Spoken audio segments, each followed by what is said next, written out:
Hello friends, स्वागत है आपका आपके अपने चैनल और टीचिंग प्लस पर।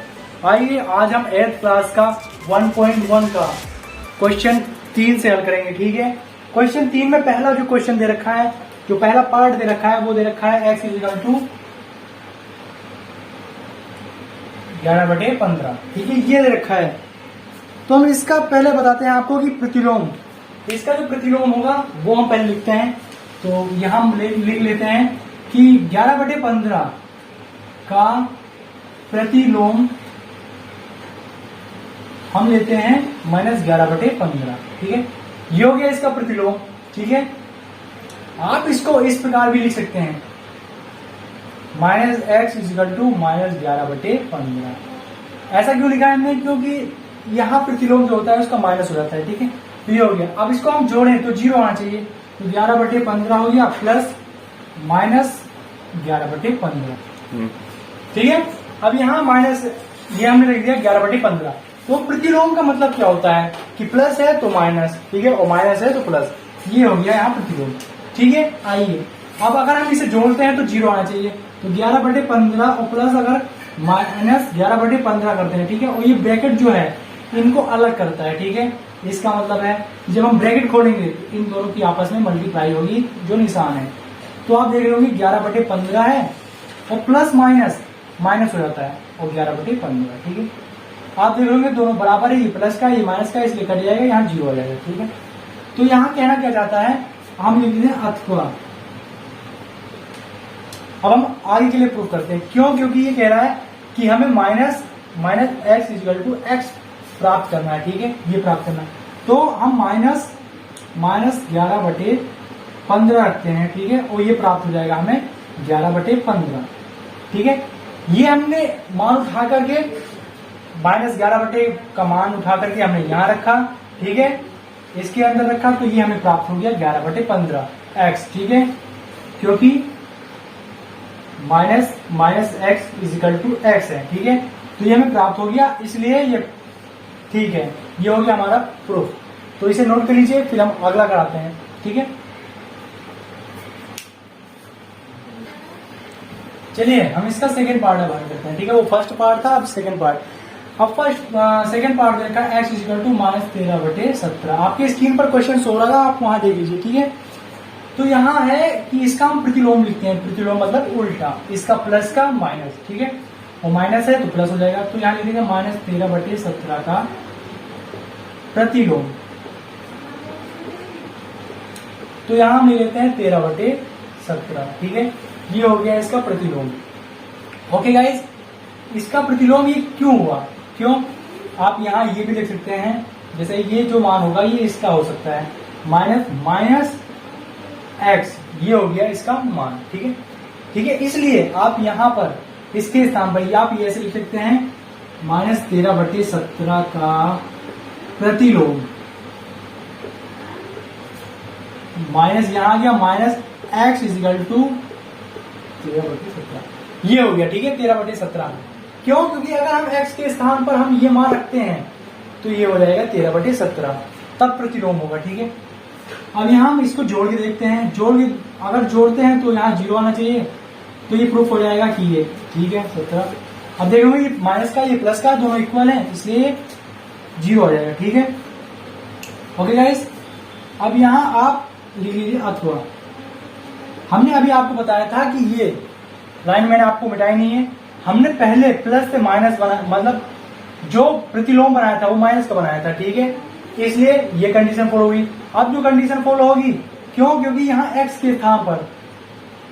के स्थान पर ये है -x, तो यहाँ हो जाएगा माइनस, ये हो जाएगा माइनस बाहर, और x के स्थान पर जब रखेंगे तो ये हो जाएगा -x। ठीक है, यहाँ पर ये कंडीशन फॉलो होगी। ठीक है, x के स्थान पर ये पूरा मान रखा जाएगा यहाँ। ठीक है, इस वाले x के स्थान पर ये मान रखा जाएगा -x का। ठीक है, ये हो गया, तो हम यहाँ रख देते हैं ये x प्राप्त होना चाहिए। तो यहाँ अगर हम माइनस ये हो गया, और जब यहाँ पर इसका मान रखेंगे तो ये प्राप्त होना चाहिए 13/17।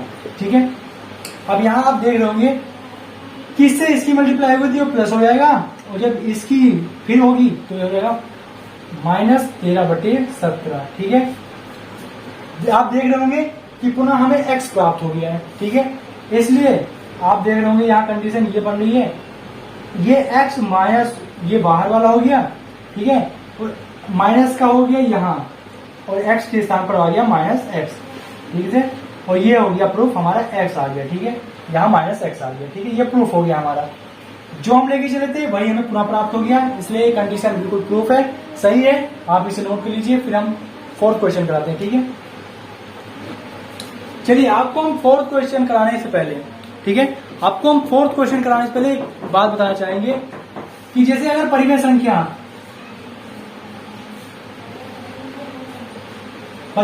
कोई दे रखी है हमें C/D, ठीक है, तथा दूसरी परिमेय संख्या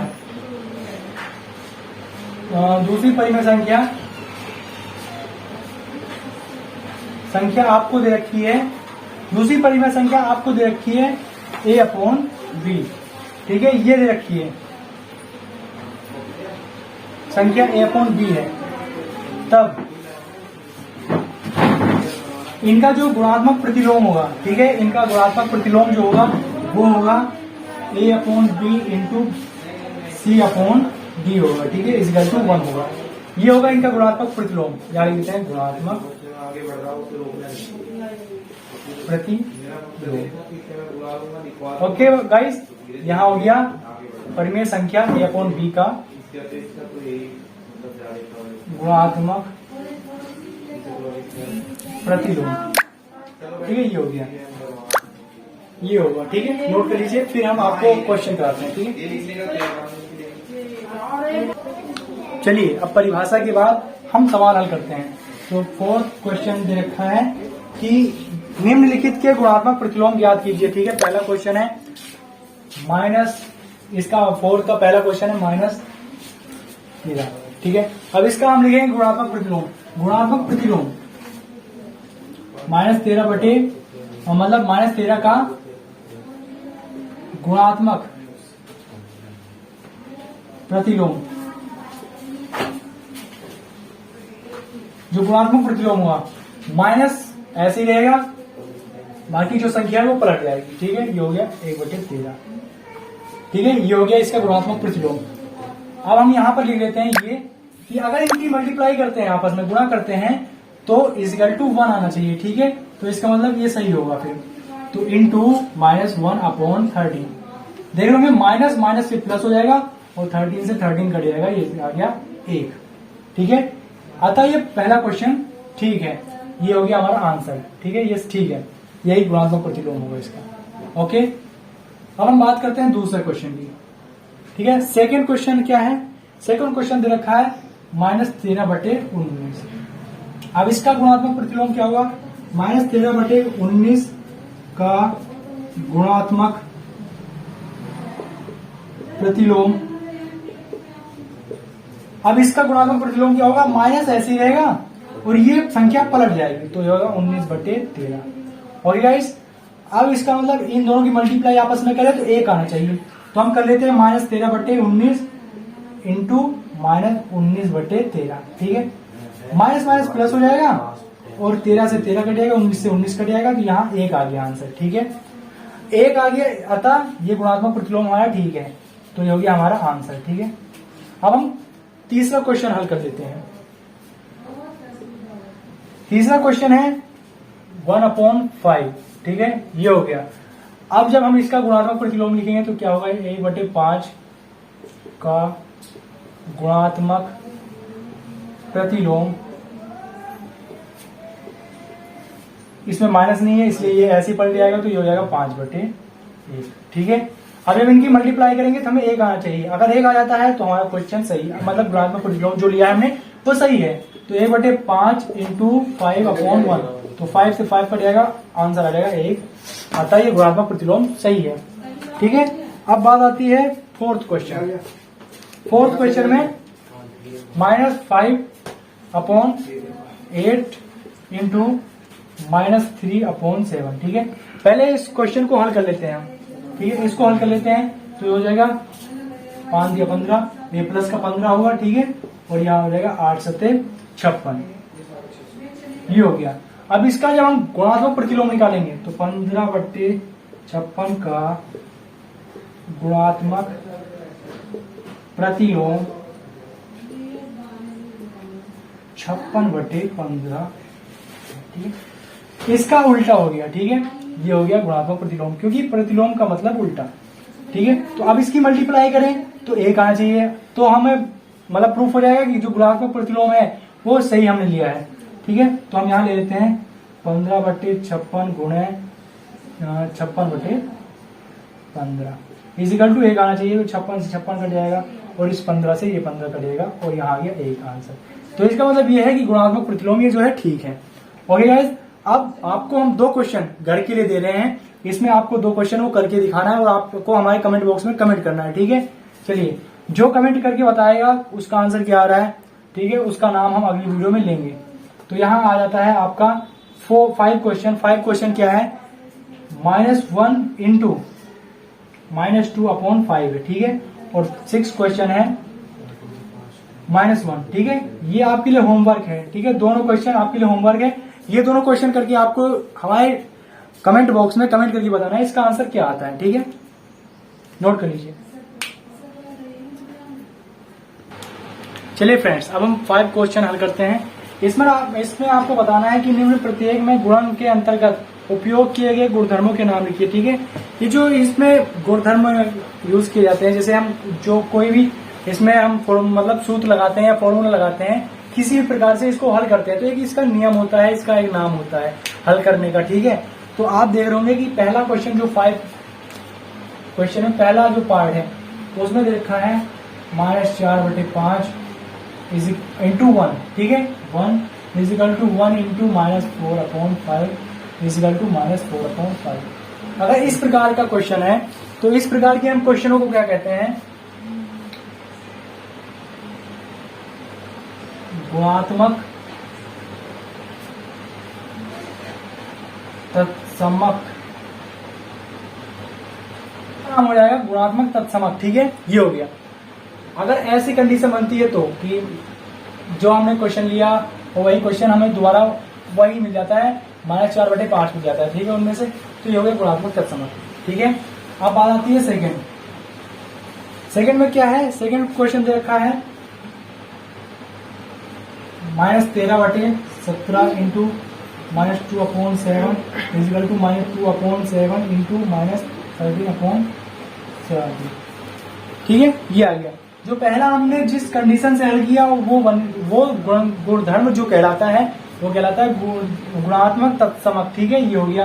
अब ये कंडीशन हम किस के अंतर्गत फॉलो करते हैं, तो ये कंडीशन हमारी जो कहलाती है, क्यों, क्योंकि इसमें हम एक सीरीज से हल करते हैं, भाग गुणा, ठीक है, इस हिसाब से हल करते हैं। तो इसका नाम हो जाता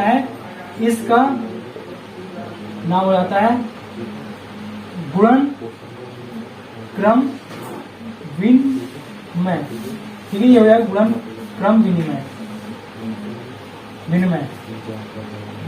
इस गुणधर्म का नाम है गुणन क्रम विनिमय। क्यों है इसका नाम क्रम विनिमय, क्यों, क्योंकि एक तो एक क्रम में होती है, ठीक है, ये क्रम में गुणा की जाती है, क्रम में हल की जाती है, और यहाँ पे इंटू का साइन है, इसलिए यहाँ गुणन क्रम विनिमय है, ठीक है।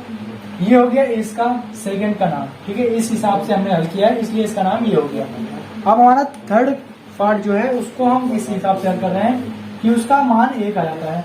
तो ये हमने आपको करके भी बताया है कि जब गुणात्मक प्रतिलोम लेते हैं तो 1 आता है, तो यहाँ 29/-19 इक्वल टू 1 आ गया। तो आप देख रहे होंगे कि जब 2 परिमेय संख्याओं का गुणन आपस में करते हैं और 1 आ जाता है तो ये होता है परिमेय संख्या, ठीक है, परिमेय संख्या है। तो यहाँ इसका हम गुणात्मक प्रतिलोम किए हैं तो यहाँ ये आ गया, तो यहाँ हो जाएगा इसका नाम जो हो जाएगा वो हो जाएगा गुणात्मक प्रतिलोम, ठीक है, इसका नाम हो जाएगा गुणात्मक प्रतिलोम। इस तरह टाइप से हमने इसे हल किया है, ठीक है, और ये हो गया इनके नाम तीनों के, ठीक है, नोट कर लीजिए। फिर हम 6 क्वेश्चन कराते हैं आपको। चलिए फ्रेंड्स, अब हम 6 क्वेश्चन हल करते हैं, ठीक है। 6 क्वेश्चन दे रखा है, क्वेश्चन 6 दे रखा है कि 6/13 को आपकी स्क्रीन पर शो होगा, आप वहां देख लीजिए। देखा है 6/13 को -7/16 के व्युत्क्रम से गुणा करनी है, ठीक है। तो यहाँ -7/16 है, ठीक है। क्वेश्चन रखा है 6/13, ठीक है, 6/13 है को -7/16 के व्युत्क्रम से, तो यहाँ लिख देंगे इसका के का व्युत्क्रम, इसका व्युत्क्रम क्या होगा, का व्युत्क्रम, इसका व्युत्क्रम सिंपल है, इसको हम ऐसे उल्टा कर देंगे, ठीक है, चिन्ह सहित, 16/-7। अब इसकी मल्टीप्लाई हमें करना है, इसका व्युत्क्रम हमने पता कर लिया, अब इसकी मल्टीप्लाई हमें करना है 6/13 से, ठीक है, 6/13 से इसकी मल्टीप्लाई कर देनी बस। ओके गाइस, क्वेश्चन सिंपल से हल हो जाएगा, ठीक है।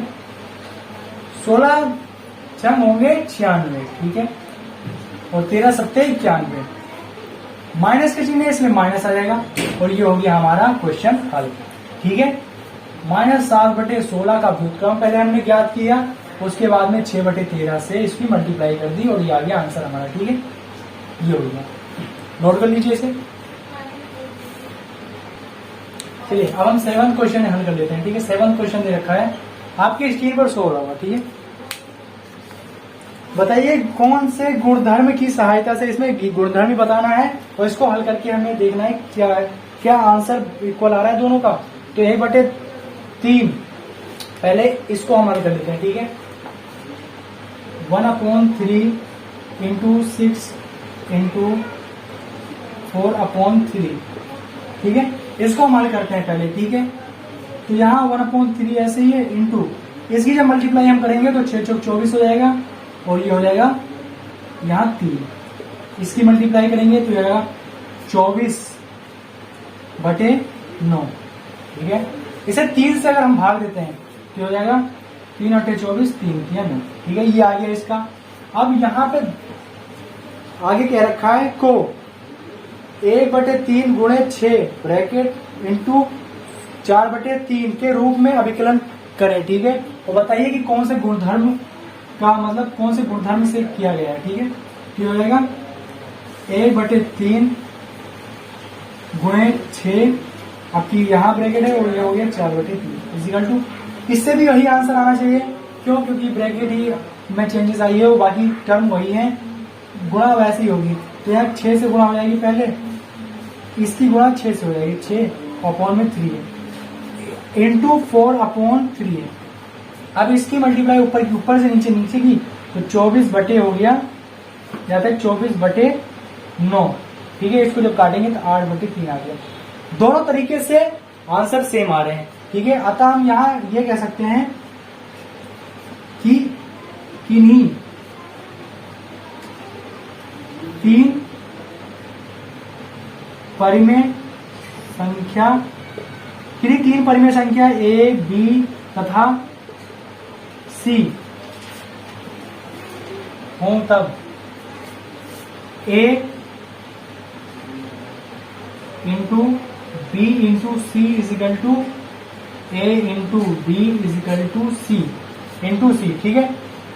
ये जब कंडीशन आती है, बराबर होते हैं, तब ये कंडीशन तब होती है जब इस तरह की कंडीशन हम गुणात्मक सहचार्य के अंतर्गत आती है, ठीक है। ये भी एक मतलब गुणात्मक का इसे हल करने का नाम है, और इसका नाम होगा, इस गुणधर्म का नाम होगा, यहाँ लिख देता हूं, गुणात्मक सहचार्य या सहचार्यता, ठीक है। ये हो गई इसका नाम। तो अतः यहाँ पर हम लिख देंगे कि कौन से गुणधर्म से हुआ है, इसका नाम क्या है, ये भी हमसे स्टार्टिंग में पूछा है, तो यहाँ हम लिख देंगे कि ये है गुणात्मक सहचार्यता, या हम ये कह सकते हैं या ये ओब्लिक है, इससे हम दूसरा नाम लिख सकते हैं, कोई दिक्कत नहीं है, ठीक है। यहाँ सहचार्य, ठीक है, ये हो गया। नोट कर लीजिए, 7 क्वेश्चन तक पूरे हो गए हैं। आज हमारा लेक्चर यही समाप्त होता है। कल हम आगे के क्वेश्चन कराएंगे, कल एक्सरसाइज खत्म हो जाएगी, ठीक है।